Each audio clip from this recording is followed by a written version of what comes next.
Krishna. Hare Krishna, everyone. One recap point is lamentation is okay because we are souls and thinking, feeling, willing is the characters of a soul, but that should not stop us from devotional service. Anybody else want to add something? Another point I took away, Hare Krishna everybody, was in Kali Yuga, there is power in association, togetherness, Sangha Shakti Kalo Yugi. So that's when the Pandavas and the Kauravas came together at the time of grief. So that was one lesson I took away from yesterday's discourse. Hare Krishna. Yeah. Hare Krishna, everyone. I think the other aspect was the laws of nature, that they're very stringent, and that we can't actually we are bounded by the laws of nature, and it's very difficult to escape it. But the only way we should live our lives is to that appreciate that everything is temporary and engage in devotional service. Hare Krishna.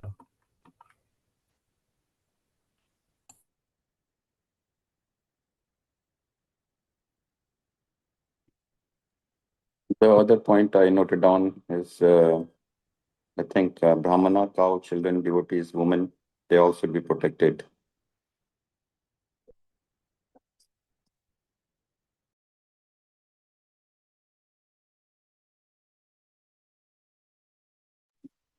Yesterday, Prabhuji mentioned that power of association and why we need association, and he also mentioned that Prabhupada gave, when establishing ISKCON, he gave 7 purposes. He mentioned 7 purposes, and 6 of the purposes all talk about association. One is to get closer to Krishna, but all the other 6, they all mention how important association is, and the purpose of ISKCON is to bring all members of society, bringing closer, so they can work together and develop in Bhakti together. Hare Krishna.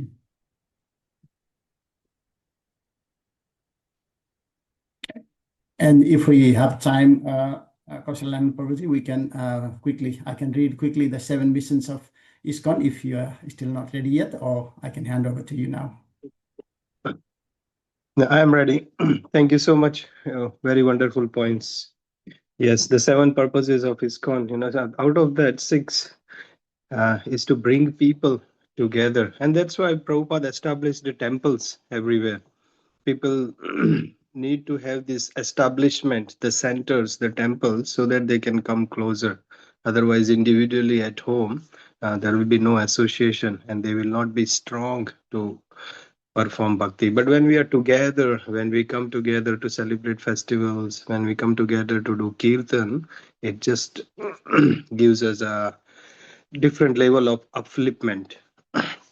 All right, let's begin with our prayers. Om Namo Bhagavate Vasudevaya. Om Namo Bhagavate Vasudevaya. Om Namo Bhagavate Vasudevaya. So today is special Ekadashi day. Welcome dear devotees for our morning Srimad Bhagavatam session. We are reading from Canto 1, chapter number 8. We have discussed up to text number 5. Today we'll be beginning text number 6. So what is happening is we are at the end of this Mahabharata war where Ashwathama released Brahmastra to counteract that. Arjuna also released Brahmastra. They both negated each other. Then Arjuna captured, because Ashwathama killed the 5 sons of Draupadi. Arjuna captured him. He brought in front of Draupadi, and how to punish him. The discussion happened according to Yudhishthira Maharaj's guidance, the proper religious, according to the religious principles, how Brahmana should be punished. That's how the whole family unanimously agreed, and they cut the hair and the jewel of Ashwathama, and that's how they punished. After that, the punishment of Ashwathama, whole family come together to perform the final rites of the Upa-Pandavas. The 5 sons of Draupadi, they all go to the river Ganga They take bath and they offer water. We saw that yesterday, how the offering to the people, the soul who has left, it helps them to uplift them.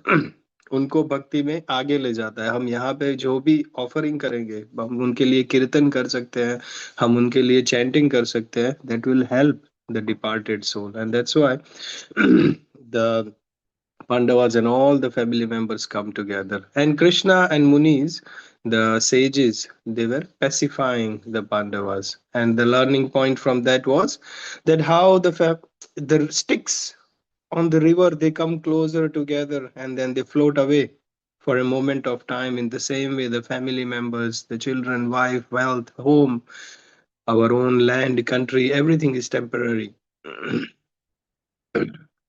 All right, so let's begin with number 6. So what happens after that? They perform the rituals. What will happen after that? The war is finished.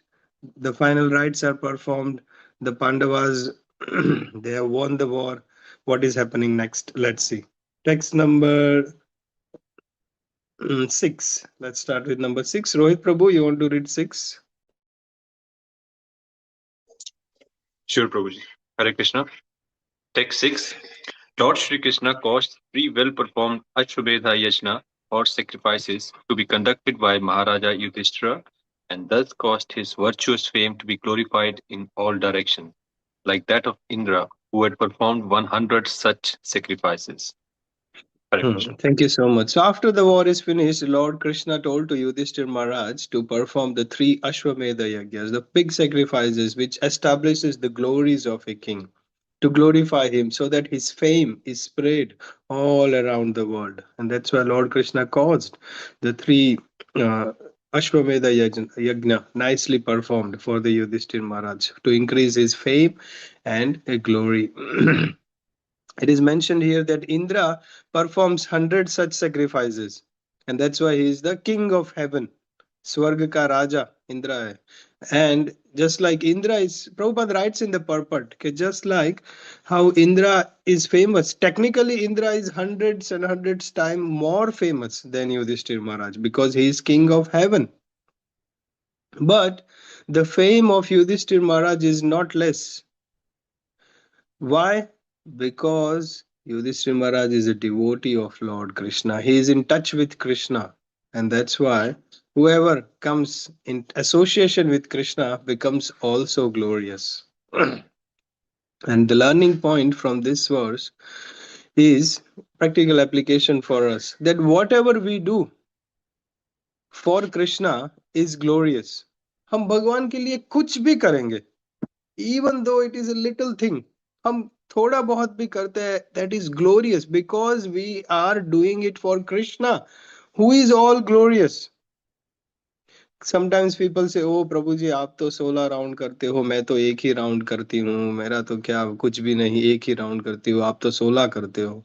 But that one round is glorious. That is not something insignificant. Because we are doing it for Krishna. How many people, Melbourne, out of 5 million people, how many of them do one round? It's glorious. Many times people say कि महाराज हमारा इनसे और मंदिर में donation देते हैं, हमारा insignificant amount $100 में डोनेशन देते हो. मुझे पता है लोग बड़े बड़े डोनेशन देते हैं, people give big donation, but very insignificant amount, I am giving $100. But that $100 we are offering to Krishna, and that is a devotional service, and that is not insignificant. That is not something lower. Everything done for Krishna is all glorious. Why? Because Krishna is glorious.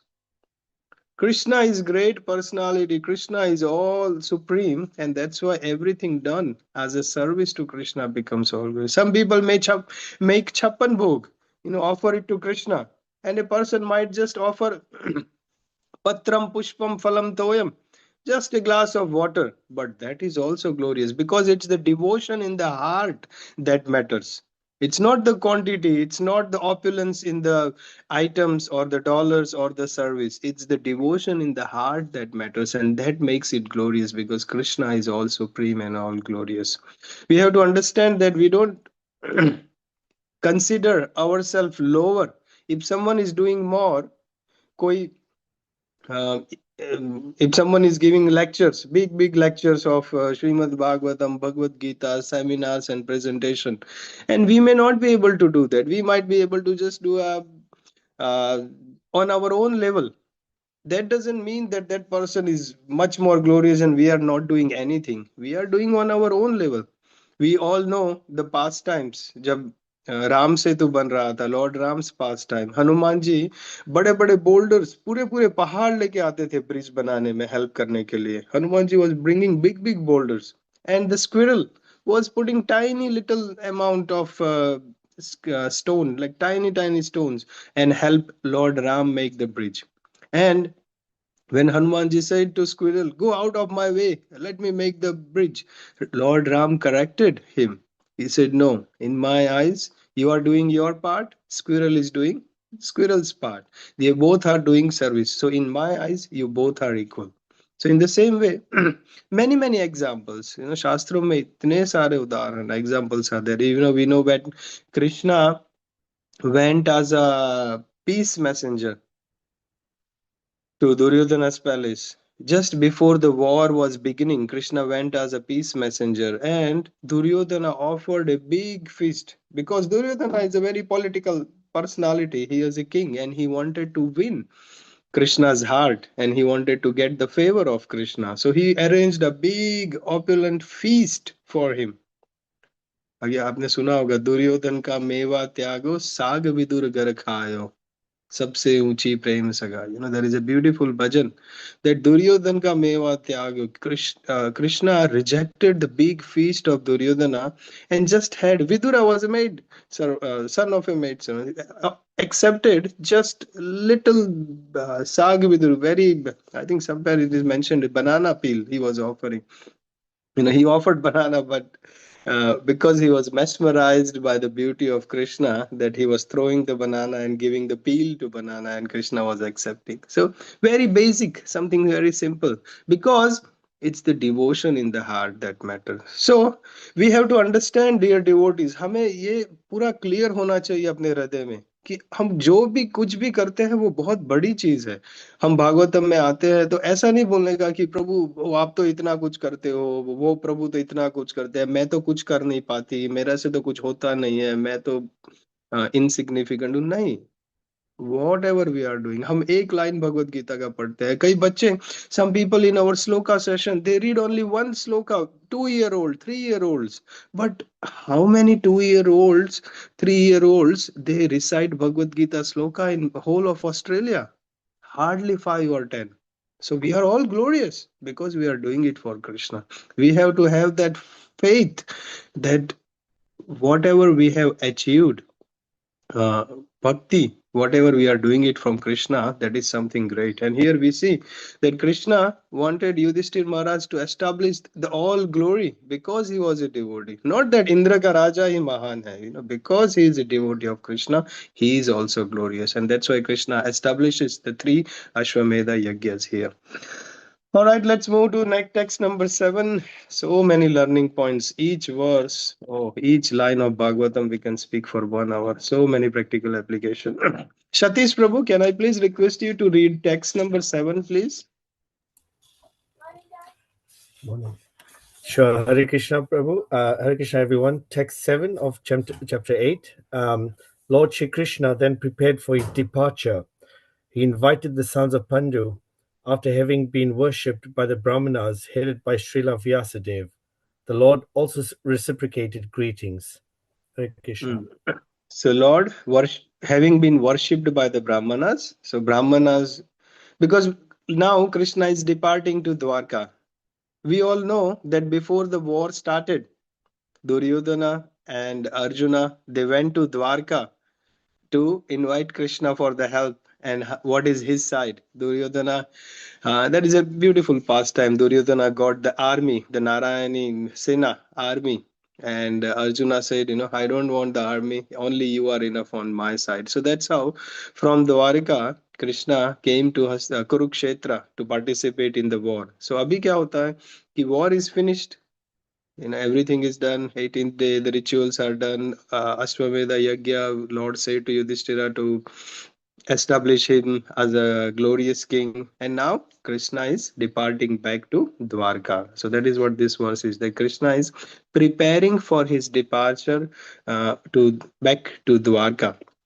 And while going back to Dwarka, kya hota hai? The Brahmanas worship him, and Krishna reciprocates. Krishna also worships all the sages or the Brahmanas, doing the reciprocations. Understanding point from this verse is Lord Shri Krishna is a Kshatriya.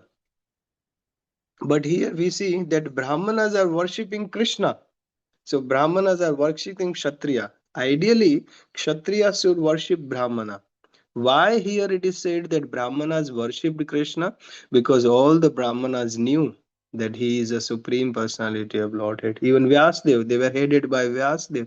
They all knew that he is supreme Lord. वो भगवान है. इसके लिए सारे Brahmanas उनकी पूजा करते थे.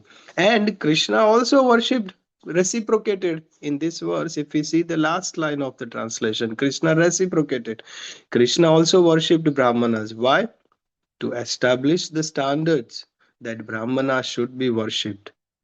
That's why yad yad acharati shreshtas tatta devetaro janas sa yad pramanam kurute lokastad anuvartati. Whatever a great man does, common man follows. And to establish that standard, Krishna worshipped Brahmanas so that people in general understand that Brahmanas should be worshipped. Even Sudama Brahmana, when he comes to visit Krishna, Krishna also worships. He washes his lotus feet and he gives him all the grand welcome and prasadam and everything, just to establish that fact that Brahmana should be given all respect. Devotees, Vaishnavas, भक्त जो भगवान के होते हैं उनको पूरा आदर सम्मान के साथ हमें देना चाहिए. So that is what Krishna establishes from this verse in text number 7. Let's move to text number 8. Pankaj Prabhu, can you read text 8? Hare Krishna, everyone. As soon as he seated himself on the chariot to start for Dwarka, he saw Uttara hurrying toward him in fear. So क्या होता है? While Krishna is sitting on the chariot and departing from Dwarka, what happens? Uttara comes, wife of Abhimanyu. Uttara comes hurrying towards him in fear. She was fearful. Actually, if we see that the whole Pandavas family, everyone, Pandavas ke family, they were completely dependent on the protection of Krishna. They were completely dependent on the protection of Krishna. Srila Prabhupada writes in the purport that Lord protects everyone. Lord will protect everyone because he is God, he is Supreme Lord. But especially the one who is completely dependent on him, Lord will give a special attraction, special attention. He will specially look after. He will make sure that special protection is given to the devotees who are completely dependent on him. हमारे अपने घर पे भी हम देखते हैं ना कि जैसे कोई बच्चा है, एक फादर के दो बच्चे हैं, but one son is nicely settled और वो अपना अपना संभाल लेता है, but the other one is completely dependent on a father. Then father will make sure that he will be more attentive to the child who is dependent on the father, while the other is independent. He is independently working. So in the same way, just like a father, out of two child, one is independent and one is completely dependent, the father will give more attention to the child which is dependent on him. In the same way, Lord will give more protection or special protection to the devotees who are completely dependent on him. So here we see that how Uttara was in fear and she was in a trouble, and then she ran. She was hurrying towards Lord Krishna for protection. So what do we see from here? That Lord will give, abhi aage kya aayega? Lord will give protection because Uttara was completely dependent on Krishna. All right, let's move to text number 9. Very beautiful sloka. I will recite the sloka and then Who is there? Pooja Vittalani Mataji, you can read the translation. I will read the sloka first. Uttara pahi pahi mahayogin deva deva jagatpate nanyam tvad abhayam pashe yatra mrityu parasparam. Pahi pahi mahayogin, pahi pahi. Very beautiful. Protect. Pahi means protect. Protect. Oh, please, Lord. Oh, please protect me. Pahi pahi mahayogin. Uttara is saying to Krishna. Yes, translation, Pooja Mataji. Yes, Prabhu. Hare Krishna. Uttara said, O Lord of the Lords, Lord of the universe, you are the greatest of the mystic. Please protect me. Protect me, for there is no one else who can serve me from the clutches of death in this world of duality. So Uttara Hari is Bol. saying, please, Uttara is saying, please protect me because there is no one else who can protect me from the death. In this world, there is no one else who can protect me from the death. Oh Lord, Uttara is running towards Krishna and says, please protect me. Srila Prabhupada writes in the purport that people are fearful of death. No one wants death in this world, but everyone must die. The laws of nature are so stringent that no one wants death. People are fearful about death, but people don't know how to be protected from that. Everyone must die. The only way to achieve fearlessness from death is by surrendering to Krishna. The only way to achieve fearlessness is by surrendering to Krishna. And that is the only way. Here we see that Uttara is running towards Krishna and saying, please protect me because no one else can save me from death. Once, Srila Prabhupada was in Melbourne. I think it was 1972, around that time. Prabhupada was in Melbourne and he was giving a lecture in La Trobe University. And the audience, they were creating a lot of disturbances. They were shouting, why have you come here, go back to your country, and what is the use of you coming here? And they were not listening, and they were creating a lot of disturbances. The whole audience in the La Trobe University, they were shouting, yelling and disrespecting Prabhupada. And then one person said, oh Swami, why have you come here? What have you gone? What are you going to give us? Because people want mere liye kya hai usme? What is the benefit for me? So Prabhupada, they were asking to Prabhupada, Swamiji, why you are here? And Prabhupada very strongly, boldly on the mic, Prabhupada said, I have come here to save you from death, to save you all from death. And then the whole room got silent because everyone is fearful of death. No one thinks about it, but no one wants it. And Prabhupada said, I am here to save you from death. If we understand that when we come to know that we are spirit soul, हम आत्मा है और आत्मा नश्वर है, आत्मा का नाश नहीं होता, शरीर का नाश होता है, and that is we are saving ourselves from death. We can achieve that when we are blessed by Krishna. When Krishna protects us by giving us the understanding that we are the spirit soul, we are not this body, that means we are saved from death. So Srila Prabhupada highlighted that I have come here to save you from death, because when we understand we are the soul, there is no birth and death for the soul. Birth and death is only for the body. So here Uttara is mentioning, oh Lord, please protect me because no one else can protect you. देखो अभी क्या करता है lord, Uttara is running, lord is about to go to Dwarka, chariot पे बैठते हैं, उत्तरा उसके पीछे भागती भागती आती है कि बचाओ, oh lord please protect me and let's see what she says. Uttara अभी क्या बोलती है भगवान श्री कृष्ण को. Let's see who wants to read. Aruna Mataji, can you read text 10? Hare Krishna Prabhuji, Hare Krishna everyone. Text 10. O my Lord, you are all powerful. A fiery iron arrow is coming towards me fast. My Lord, let it burn me personally if you so desire. But please do not let it burn and abort my embryo. Please do me this favor, my Lord. Thank you, Prabhuji. So Uttara is specifically, very clearly praying to Krishna that a fiery arrow is coming towards me. And oh Lord, let it burn me, but please protect my embryo. Srila Prabhupada writes in the purport of this verse that Uttara was not ashamed to ask for help. She was very clear in asking exact help. Why? Because it is the duty of a mother to protect the child. कई बार लोग बोलते हैं ना कि भगवान से मांगना नहीं चाहिए, हमें भगवान को देना चाहिए, हमें भगवान की सेवा करनी चाहिए, हमें भगवान से मांगना नहीं चाहिए. So Prabhupada writes here that Uttara was asking help because she is a mother, and a mother, to protect the child, she shouldn't be ashamed. And here we see that Uttara is very clearly asking the help.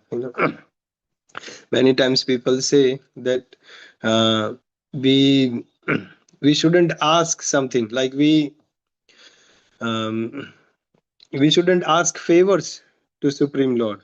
But devotees understanding, at least at a beginner level, at an initial stage, is Krishna is our Supreme Father. अगर हमें कुछ जरूरत है, अगर हमें कुछ तकलीफ है, if we are in some problem situation, where else we can go other than our parents, our father or mother? We will go to our father that I have this trouble, I have this problem, please help me, please save me from this, or please assist me. In the same way, in a devotee's life also, Krishna is our Supreme Father. And if we have any issues, it's not wrong to go and ask. For example, if a person, like our students here in Melbourne, they are coming from India or Nepal and they are looking for a home to rent, and they are doing many applications, but no rental property is being approved. And then a person come to the temple and a devotee will say, oh, you just pray to Krishna और सब अपने आप हो जाएगा. अच्छा, भगवान से कुछ मांगना नहीं, भगवान की बस सेवा करो. That is very high level of understanding. We have to know where we are. We are at one level, and what they are mentioning is a Goswami, very high level. We are not Goswamis, or we have not very elevated. We are at a level where we are just in a beginning our bhakti. So it's okay. Oh Lord Sri Krishna, please help me to get an accommodation. Please get my rental application of this property get approved, so that I can focus on bhakti, so that I can settle in and I can do my chanting and kirtan there.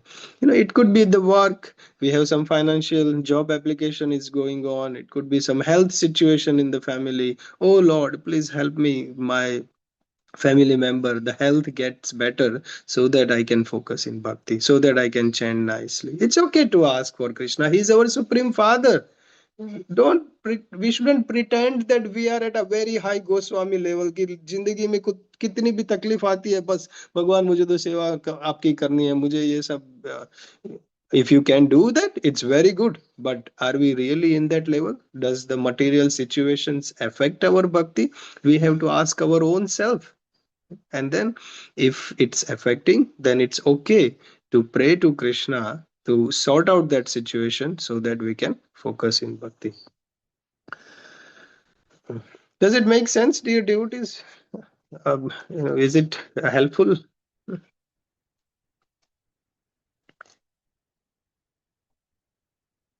Yes? No? Maybe little bit? Yes, Prabhu, it's very, very helpful. Thank you. Thank you, Aditi Mataji. You tagged. All right, what we are at? Number 11. All right, let's Ishita Mataji, number 11. Hare Krishna.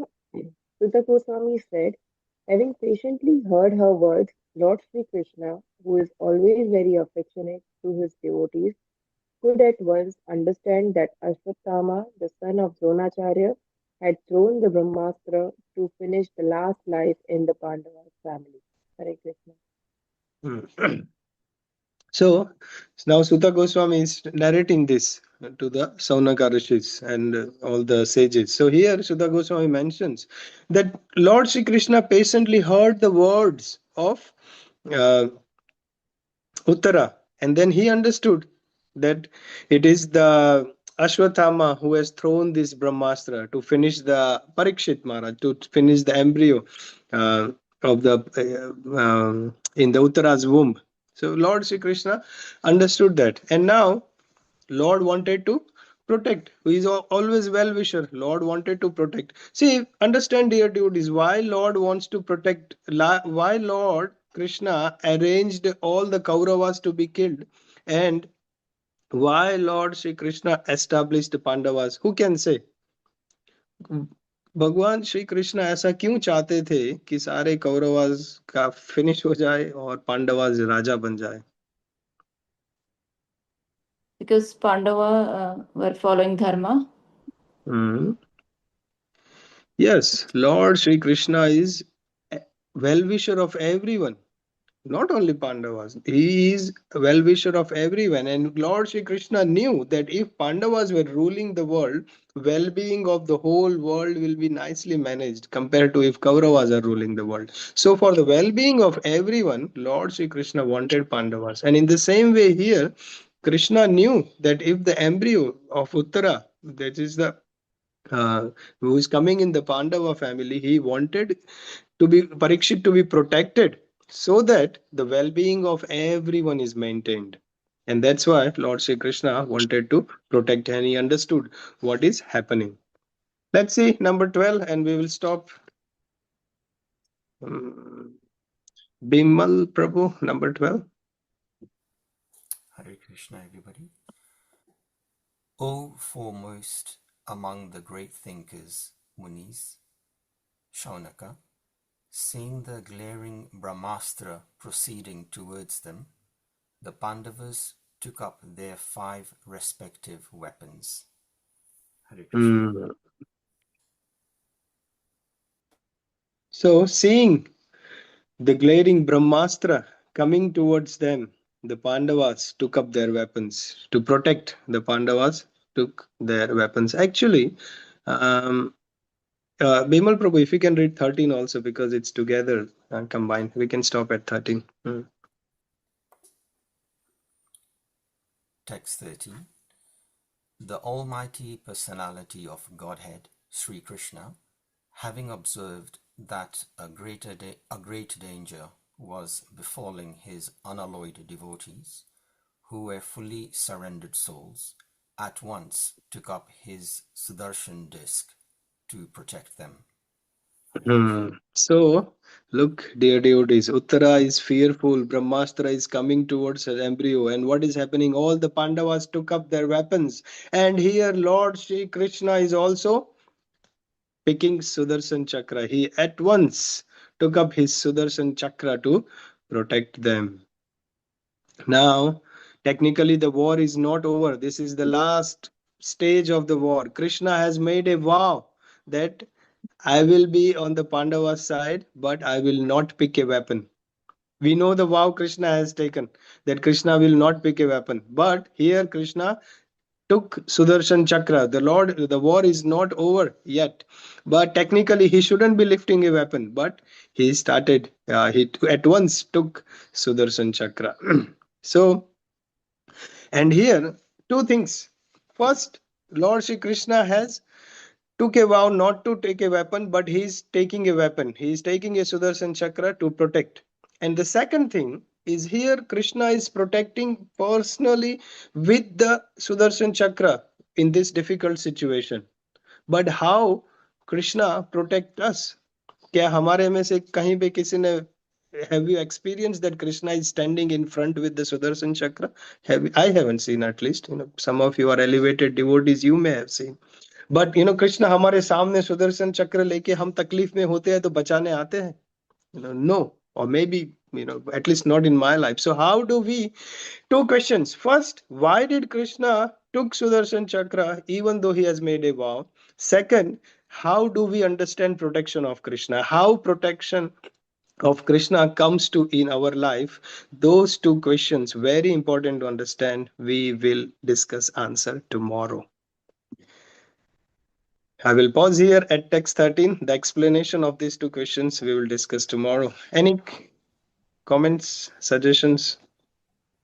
Yes, Prabhuji, I have a couple, if time permits. But the first one is with the verse that we just read about Uttara and trying to save the embryo, what is the take on it? Is that something that we can relate to in how abortion is viewed? That's one. And the second thing, I just read in a purport where Uttara didn't follow the path of a husband. Can you explain why, when a husband passes away, that the wife has to follow? I'm not too sure about that. Thank you. Yeah. In Vedic civilization, in olden days, the wife is completely dependent on husband. So when a husband passes away, the wife is in so much attached love and affection with the husband that wife has no means to survive.